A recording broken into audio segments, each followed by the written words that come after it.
everyone, welcome back to my YouTube channel. ഇന്നത്തെ വീഡിയോയിൽ നമ്മൾ ഡിസ്കസ് ചെയ്യാൻ പോകുന്നത് പലരും ഫേസ് ചെയ്യുന്ന ഒരു പ്രോബ്ലം അല്ല ഇംഗ്ലീഷ് വേർഡ്സിന്റെ സ്പെല്ലിംഗ് പഠിക്കുക എന്നുള്ളത്. അതുപോലെ തന്നെ ഇംഗ്ലീഷ് വേർഡ്സ് എഴുതുമ്പോൾ സ്പെല്ലിംഗ് മിസ്റ്റേക്സ് വരുന്നതും മേജർ പ്രോബ്ലം ആണ്. അപ്പോൾ ഇത് നമുക്ക് എങ്ങനെ ഓവർകം ചെയ്യാം, നമുക്ക് എങ്ങനെ സ്പെല്ലിങ്സ് പഠിച്ചു തുടങ്ങാം എന്നുള്ളതിന് കുറച്ച് ടിപ്സും കുറച്ച് ടെക്നിക്സ് ആണ് ഇന്നത്തെ വീഡിയോയിൽ ഞാൻ പറയുന്നത്. ഇപ്പം നിങ്ങളൊന്ന് ആലോചിക്കുക, നിങ്ങൾ മിക്കവരും എൻ്റെ വീഡിയോ കാണുന്നുണ്ടാവുക ഫോണിലൂടെ ആയിരിക്കും. പക്ഷെ നമ്മുടെ വേണ്ടപ്പെട്ടവരുടെ ഒരു ഒക്കേഷൻ വരുമ്പോൾ, ഫോർ എക്സാമ്പിൾ അവരുടെ ഒരു ബർത്ത്ഡേ വരുമ്പോൾ ഹാപ്പി ബർത്ത്ഡേ എന്ന് എഴുതാൻ വരെ ടെൻഷനാണ്. എന്തുകൊണ്ടാണ്? സ്പെല്ലിങ് തെറ്റോ എന്നുള്ളൊക്കെ ഒരു ടെൻഷനാണ്. അതുപോലെ തന്നെ ഒരു ബാങ്കിലേക്ക് പോകണമെങ്കിൽ, ഒരു ഹോസ്പിറ്റലിൽ പോയിട്ട് ഒരു ഫോം ഫില്ല് ചെയ്യാൻ വരെ ടെൻഷനാണ്. എന്തുകൊണ്ടാണ്? അവരെന്താ വിചാരിക്കുക, നമ്മൾ എഴുതിയത് തെറ്റോ എന്നൊക്കെ ഉള്ള ഒരു ടെൻഷൻ ചിലവർക്ക് കണ്ടിട്ടുണ്ട്. അപ്പോൾ അതൊക്കെ നമുക്ക് എങ്ങനെ ഓവർകം ചെയ്യാം എന്നാണ് ഇന്നത്തെ വീഡിയോയിൽ ഞാൻ പറഞ്ഞുതരാൻ പോകുന്നത്. ഒരു ദിവസം കൊണ്ട് നമുക്ക് എല്ലാ സ്പെല്ലിങ്സും പഠിക്കാൻ ഒരിക്കലും പറ്റില്ല. പക്ഷെ നമുക്ക് പ്രാക്ടീസ് വഴി നമ്മുടെ ഇമ്പ്രൂവ് ചെയ്യാം. നമ്മുടെ ഇംഗ്ലീഷ് വേർഡ്സ് നമുക്ക് ഇമ്പ്രൂവ് ചെയ്യാൻ പറ്റും. നമുക്ക് പ്രൊനൗൺസ് ചെയ്യുന്നതും അതിന് ഹെൽപ്പ് ചെയ്യും, അതുപോലെ തന്നെ സ്പെല്ലിങ്സ് എഴുതാനും അത് ഹെൽപ്പ് ചെയ്യും. അപ്പം നമുക്ക് എങ്ങനെ നമ്മുടെ ഇംഗ്ലീഷ് സ്പെല്ലിങ്സ് ഇമ്പ്രൂവ് ചെയ്യാം എന്നുള്ളതിന് കുറച്ച് ടിപ്സാണ് ഇന്നത്തെ വീഡിയോയിൽ ഞാൻ പറഞ്ഞുതരുന്നത്. അപ്പോൾ നമുക്ക് സ്റ്റാർട്ട് ചെയ്യാം. ഇവിടെ 2 ലെറ്റേഴ്സ് കൊടുത്തിട്ടുണ്ട്, അത് നിങ്ങൾ ശ്രദ്ധിച്ചോ? ഏതൊക്കെയാണ്? ബിയും ടിയും. അപ്പോൾ ഈ ബിയും ടിയും എങ്ങനെയാണ് നമുക്ക് ഒരുമിച്ച് വായിക്കാൻ പറ്റുക? അത് വായിക്കാൻ പറ്റില്ല, അത് ബുദ്ധിമുട്ടല്ലേ വായിക്കാൻ.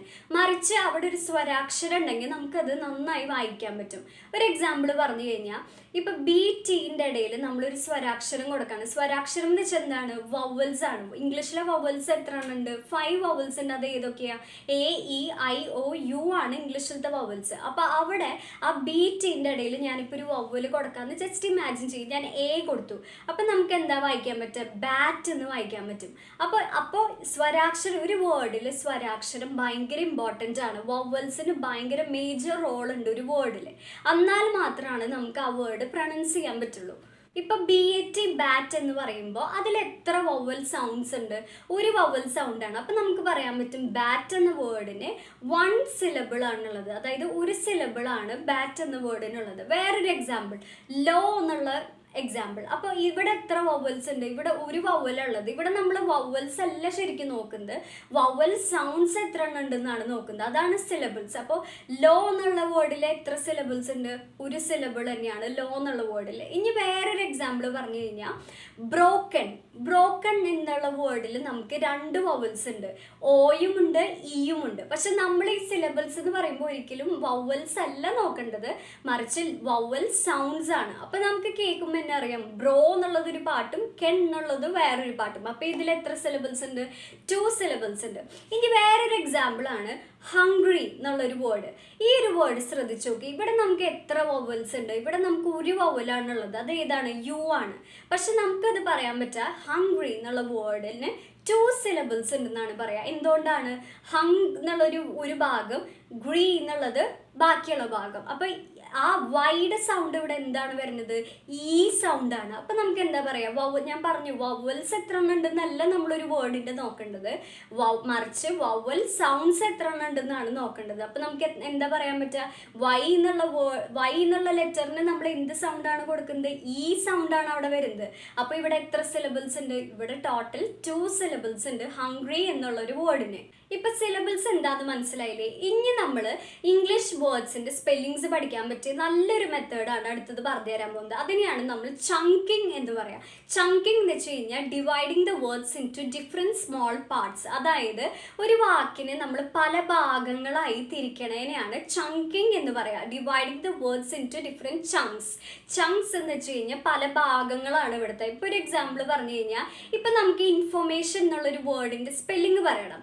അപ്പം നമ്മൾ മിക്കവരും ഓരോ വേർഡ്സ് പഠിക്കുമ്പോൾ നമ്മൾ എന്താ ചെയ്യുക? INFORMAT അങ്ങനെ പഠിക്കും. അങ്ങനെ പഠിക്കുകയായിരിക്കും. കാരണം അത് നമ്മുടെ ഓർമ്മയിൽ നിൽക്കാൻ കുറച്ച് പ്രയാസമാണ്. പകരം നമ്മളിങ്ങനെ ചങ്ക്സ്, ഇങ്ങനെ പാർട്സ് ആയിട്ട് ഡിവൈഡ് ചെയ്താലോ, ഒന്നില്ലെങ്കിൽ നമുക്ക് വവൽ സൗണ്ട്സ്, അതായത് സിലബിൾസ് വെച്ച് പാർട്സ് ആക്കാം. അല്ലെങ്കിൽ പിന്നെ നമുക്ക് ഇപ്പോൾ ഈ ഇൻഫർമേഷൻ എന്നുള്ള വേർഡ് നമുക്ക് എങ്ങനെ പല പാർട്സ് ആക്കാൻ പറ്റും? ഇൻഫോർമേഷൻ അങ്ങനെ ഒരു പാർട്ടാക്കാം. അല്ലെങ്കിൽ പിന്നെ വേറൊരു എക്സാമ്പിൾ, ഇൻറ്റൻഷൻ എന്നുള്ളൊരു വേർഡിൻ്റെ സ്പെല്ലിങ് പഠിക്കാൻ നമുക്ക് എങ്ങനെ അതിന് ഡിഫറെൻറ്റ് പാർട്സ് ആക്കാൻ പറ്റും? അങ്ങനെയാക്കാം. അപ്പൊ നമ്മൾ ഓരോ വേർഡിന്റെയും ഓരോ ലെറ്റർ പഠിക്കുന്നതിലും എത്രയോ ബെറ്റർ എന്താണ് നമ്മളിങ്ങനെ പാർട്സ് ആയിട്ട് പഠിച്ചു കഴിഞ്ഞാൽ നമ്മുടെ ഓർമ്മയിൽ അത് നന്നായിട്ട് നിൽക്കും. നമ്മൾ ഏതൊരു വേർഡ് പഠിക്കുമ്പോഴും നമ്മൾ അതൊന്ന് ശ്രദ്ധിച്ച് നോക്കി കഴിഞ്ഞാൽ നമുക്ക് അതിന്റെ പാറ്റേൺ മനസ്സിലാവും. അതായത് അതിന്റെ രൂപം അതെങ്ങനെ ഫോം ചെയ്തേക്കണമെന്ന് നമുക്ക് ഏകദേശം മനസ്സിലാവും. അപ്പോൾ ആ പാറ്റേൺ പഠിക്കുമ്പോൾ നമ്മൾ ഏറ്റവും അത്യാവശ്യമായിട്ട് അറിഞ്ഞിരിക്കേണ്ട 2 വാക്കുകളുണ്ട്, പ്രീഫിക്സും സഫിക്സും. പ്രീഫിക്സ് എന്ന് വെച്ച് കഴിഞ്ഞാൽ letters which are added before the root of a word. അതായത് ഒരു വേർഡിന്റെ മുൻപ് ഏറ്റവും ആദ്യം നമ്മൾ ഉപയോഗിക്കുന്ന കുറച്ച് ലെറ്റേഴ്സ് ആണ്, നമ്മൾ ആഡ് ചെയ്യണ കുറച്ച് ലെറ്റേഴ്സ് ആണ്. ഒരു വേർഡിന് മുൻപ് നമ്മൾ ആഡ് ചെയ്യണ കുറച്ച് ലെറ്റേഴ്സിനെയാണ് നമ്മൾ പ്രീഫിക്സ് എന്ന് പറയാം. സഫിക്സ് എന്ന് വെച്ച് കഴിഞ്ഞാൽ letters which are added after A word. ഒരു വേർഡിന് ശേഷം നമ്മൾ ആഡ് ചെയ്യണതിനെയാണ് നമ്മൾ സഫിക്സ് എന്ന് പറയാം. പ്രീഫിക്സിന് ഒരു എക്സാമ്പിൾ ഞാൻ പറഞ്ഞു കഴിഞ്ഞാൽ ബിഹേവ് എന്നുള്ള ഒരു വേർഡ്, ഈ ബിഹേവ് എന്നുള്ള വേർഡിന് മുമ്പ് എനിക്ക് മിസ് എന്ന് ആഡ് ചെയ്യണം. അപ്പൊ നമ്മൾ എങ്ങനെ സ്പെല്ലിംഗ് വരാം? MISBEHAVE. അപ്പൊ ഇവിടെ ശ്രദ്ധിച്ചോ, നമ്മൾ ഒരു എസ് എഴുതിയിട്ടുള്ളൂ. അപ്പൊ ഇങ്ങനെയാണ് സ്പെല്ലിംഗ് വന്നത്. ഇങ്ങനത്തെ കുറേ വേർഡ്സ് ഉണ്ട്, മിസ്യൂസ്, മിസ്മാച്ച്, ഇവരൊക്കെ ഒരു സീക്വൻസിൽ വന്നേക്കണവരാണ്, കാരണം ഇവർക്കൊക്കെ ഒരു എസ് ആണ്. അപ്പൊ ഇങ്ങനത്തെ ഒരു വേർഡ് നമുക്ക് ഫ്യൂച്ചറിൽ പറയേണ്ടി വന്നാലും നമുക്ക് ഏകദേശം സ്പെല്ലിംഗ് ഒക്കെ മനസ്സിലാവും. അപ്പൊ ഇങ്ങനെ സീക്വൻസ് വെച്ച് പഠിക്കാൻ ട്രൈ ചെയ്യുക, അതായത് പാറ്റേൺസ് നോക്കി പഠിക്കാൻ ട്രൈ ചെയ്യുക. അപ്പൊ ഈ വേർഡ്സിൽ മിസ്ബിഹേവ്, മിസ്മാച്ച്, മിസ്യൂസ്, ഈ വേർഡ്സിലൊക്കെ MIS ആണ് പ്രീഫിക്സ് ആയിട്ട് ആഡ് ചെയ്തത്.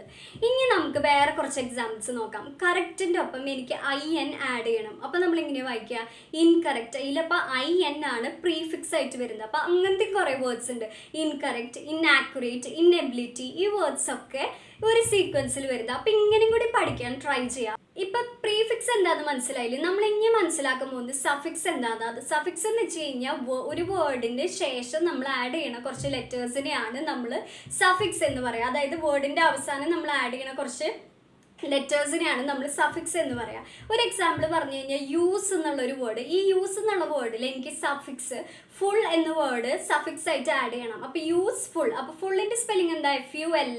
പക്ഷെ ഇവർ ഒരുമിച്ച് കമ്പൈൻ ചെയ്ത് വരുമ്പോൾ അവരുടെ സ്പെല്ലിംഗ് എന്താ വരുന്നത്? USEFUL, അതായത് ഒരു എല്ലുള്ളൂ. അപ്പൊ ഇതേ പാറ്റേണിൽ വരുന്ന കുറേ വേർഡ്സ് ഉണ്ട്, യൂസ്ഫുൾ, സക്സസ്ഫുൾ, ബ്യൂട്ടിഫുൾ. ഇതൊക്കെ ഒരേ രീതിയിൽ വരുന്ന പാറ്റേണിൽ വരുന്ന വേർഡ്സ് ആണ്. അപ്പൊ ഇപ്പൊ മനസ്സിലായില്ലേ? ഇങ്ങനത്തെ വേർഡ്സ് വരുമ്പോൾ ഒരു എല്ലാ പാടുള്ളൂന്ന് മനസ്സിലായില്ലേ? അപ്പൊ ഇവിടെ ഒരു കാര്യം ശ്രദ്ധിച്ചോ, ഈ യൂസ്, സക്സസ്, അതുപോലെ തന്നെ ബ്യൂട്ടി, ഇതൊക്കെ എന്തായിട്ടാണ് വരുന്നത്? നൗൺ ആയിട്ടാണ് വരുന്നത്, അതായത് നാമമായിട്ടാണ് വരുന്നത്. ഇനി നമ്മൾ ഇവരൊക്കെ സക്സസ്ഫുൾ, ബ്യൂട്ടിഫുൾ, യൂസ്ഫുൾ എന്നാക്കിയപ്പോൾ അവരെന്തായി മാറി? അവരൊരു ആഡ്ജക്റ്റീവായി മാറി, അതായത് നാമവിശേഷണമായി മാറി. അതുകൊണ്ടാണ് നമ്മൾ അവരെ ആഡ്ജക്റ്റീവ് എന്ന് വിളിക്കുന്നത്. ഇപ്പൊ പ്രീഫിക്സും സഫിക്സും എന്താണെന്ന് മനസ്സിലായില്ലേ? ഇനി നമുക്ക് പഠിക്കാൻ പറ്റിയ നല്ലൊരു മെത്തേഡാണ് റൈമിംഗ് വേർഡ്സ് മനസ്സിലാക്കുന്നത്. റൈമിംഗ് വേർഡ്സ് എന്ന് വെച്ച് കഴിഞ്ഞാൽ റിപ്പറ്റേറ്റീവ് ആയിട്ട് വരുന്ന സൗണ്ട്സ് നോക്കാം ഓരോ വേർഡ്സിലും. ഇപ്പൊ ഒരു എക്സാമ്പിൾ പറഞ്ഞു കഴിഞ്ഞാൽ മാറ്റ്, റാറ്റ്, സാറ്റ്, ഇവിടെയൊക്കെ കണ്ടോ? ഇവിടെ എല്ലാത്തിലും AT എല്ലാ വേർഡ്സിലും ഉണ്ട്. ആദ്യത്തെ ഫസ്റ്റ് ലെറ്റർ മാത്രം എല്ലാത്തിലും വ്യത്യാസമുള്ളൂ. അതുപോലത്തെ കുറേ റൈമിംഗ് വേർഡ്സ് ഉണ്ട്. ഒരു എക്സാമ്പിൾ പറഞ്ഞു കഴിഞ്ഞാൽ ചേഞ്ച്, റേഞ്ച്, സ്ട്രേഞ്ച്. കണ്ടോ?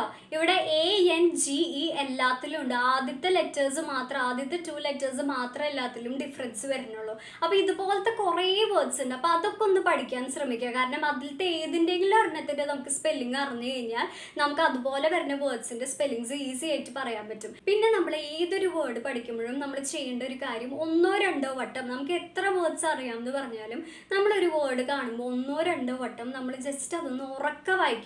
നമ്മൾ ചെറിയ ക്ലാസ്സിലെ ടീച്ചേഴ്സ് നമ്മൾ എങ്ങനെയാണ് പഠിപ്പിച്ചത്? അവർ ഉറക്കം ആദ്യം വായിക്കും, വേർഡ്സിന്റെ ഓരോ ഭാഗങ്ങളായിട്ട് അവർ ഉറക്കം വായിക്കണം, നമുക്ക് കേൾക്കാൻ പറ്റും. അപ്പൊ അതുപോലെ ഒന്ന് ഉറക്കം വായിക്കാൻ പറ്റാന്ന് വെച്ച് കഴിഞ്ഞാൽ 1-2 വട്ടം ഒരു ബുക്കിൽ എഴുതി നോക്കാം. ഇത് നല്ല നല്ല മാറ്റം വരുത്തും നിങ്ങൾക്ക് സ്പെല്ലിംഗ് പഠിക്കാൻ വേണ്ടിയിട്ട്.